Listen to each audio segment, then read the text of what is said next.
जड़ भरत की कथा। जड़ भरत के पिता उन्हें पंडित बनाना चाहते थे, किंतु बहुत प्रयत्न करने पर भी वे एक भी श्लोक याद न कर सके। उनके पिता ने उन्हें जड़ समझ लिया। पिता की मृत्यु के पश्चात माँ भी चल बसी। कुटुंब में रह गए भाई और भाभियाँ। जड़ भरत के साथ बहुत बुरा व्यवहार करती थी। जड़ भरत इधर उधर मजदूरी करते थे, जो कुछ मिल जाता था खा लिया करते थे और जहाँ जगह मिलती थी सो जाया करते थे। सुख दुख और मान सम्मान को एक समान समझते थे। भाइयों ने जब देखा कि उनके छोटे भाई के कारण उनकी अप्रतिष्ठा हो रही है, तो उन्होंने उन्हें खेती के काम में लगा दिया। जड़ भरत रात दिन खेतों की मेड़ों पर बैठकर खेतों की रखवाली करने लगे। वे शरीर से बड़े स्वस्थ और हट्टे कट्टे थे। एक दिन राजा रहुगण पालकी पर बैठकर आत्मज्ञान की शिक्षा लेने के लिए कपिल मुनि के पास जा रहे थे। मार्ग में पालकी के एक कहार की मृत्यु हो गई। राजा रहुगण ने अपने सेवकों से कहा कि वे कोई दूसरा कहार खोज कर लाएं। रहुगण के सेवक किसी दूसरे कहार की खोज में निकल पड़े। उनकी दृष्टि खेत की मेड़ पर बैठे हुए जड़ भरत पर पड़ी। सेवक उन्हें पकड़ कर ले गए। जड़ भरत ने बिना कुछ आपत्ति किए हुए कहारों के साथ पालकी कंधे पर रख ली और बहुत संभल संभल कर चलने लगे। उनके पैरों के नीचे कोई जीव दब न जाए, इसलिए उनके पैर डगमगा उठते थे। इससे राजा रहुगण को झटका लगता था, उन्हें कष्ट होता था। राजा रहुगण ने कहारों से कहा, क्यों जी, तुम लोग किस तरह चल रहे हो? संभल कर, सावधानी के साथ क्यों नहीं चलते?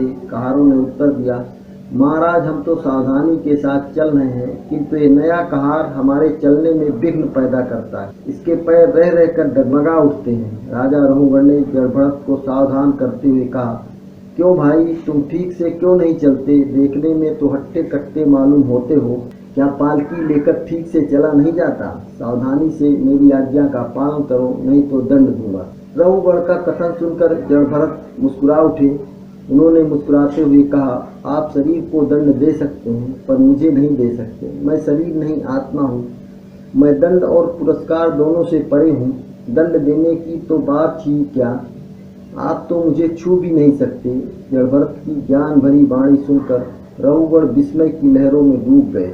उन्होंने आज्ञा देकर पालकी नीचे रखवा दी। वे पालकी से उतरकर जड़ भरत के पैरों में गिर पड़े और कहा, महात्मन, मुझे क्षमा कीजिए। कृपया बताइए, आप कौन हैं? कहीं आप वे कपिल मुनि ही तो नहीं हैं जिनके पास मैं आत्मज्ञान की शिक्षा लेने जा रहा था? जड़ भरत ने उत्तर दिया, राजन, मैं न तो कपिल मुनि हूँ और न कोई ऋषि हूँ। मैं पूर्व जन्म में एक राजा था। मेरा नाम भरत था। मैंने भगवान श्री हरि के प्रेम और भक्ति में घर द्वार छोड़ दिया था। मैं हरिहर क्षेत्र में जाकर रहने लगा था, किंतु एक मृग शिशु के मोह में फंसकर मैं भगवान को भी भूल गया। मृग शिशु का ध्यान करते हुए जब शरीर त्याग किया तो मृग का शरीर प्राप्त हुआ। मृग का शरीर प्राप्त होने पर भी भगवान की अनुकंपा से मेरा पूर्व जन्म का ज्ञान बना रहा। मैं ये सोचकर बड़ा दुखी हुआ कि मैंने कितनी अज्ञानता की थी। एक मृगी के बच्चे के मोह में फंसकर मैंने भगवान श्री हरि को भुला दिया था। राजन, जब मैंने मृग शरीर का त्याग किया तो मुझे ये ब्राह्मण शरीर प्राप्त हुआ। ब्राह्मण का शरीर प्राप्त होने पर भी मेरा पूर्व जन्म का ज्ञान बना रहा। मैं ये सोचकर कि मेरा यह जन्म व्यर्थ न चला जाए, अपने को छिपाए हूँ। मैं दिन रात परमात्मा रूपी आत्मा में लीन रहता हूँ। मुझे शरीर का ध्यान बिल्कुल नहीं रहता। राजन, इस जगत में न कोई राजा है, न प्रजा, न कोई अमीर, न कोई गरीब, न कोई कृषकाय है, न कोई स्थूल काय, न कोई मनुष्य है, न कोई पशु। सब आत्मा ही आत्मा है, ब्रह्म ही ब्रह्म है। राजन, मनुष्य को ब्रह्म की प्राप्ति के लिए ही प्रयत्न करना चाहिए। यही मानव जीवन की सार्थकता है, यही श्रेष्ठ ज्ञान है और यही श्रेष्ठ धर्म है। रहुगण जड़ भरत से अमृतपान पाकर तृप्त हो गए। उन्होंने जड़ भरत से निवेदन किया, महात्मा, मुझे अपने चरणों में रहने दीजिए, अपना शिष्य बना लीजिए। जड़ भरत ने उत्तर दिया, राजन, जो मैं हूँ वही आप हैं। न कोई गुरु है, न कोई शिष्य, सब आत्मा है, ब्रह्म है। जड़ भरत जब तक संसार में रहे अपने आचरण और व्यवहार से अपने ज्ञान को प्रकट करते रहे। जब अंतिम समय आया तो चिर निद्रा में सो गए, ब्रह्म में समा गए। ये सारा जगत ब्रह्म से निकला है और ब्रह्म में ही समा जाता है। ब्रह्म की इस लीला को जो समझ पाता है, उसी को जगत में सुख और शांति प्राप्त होती है।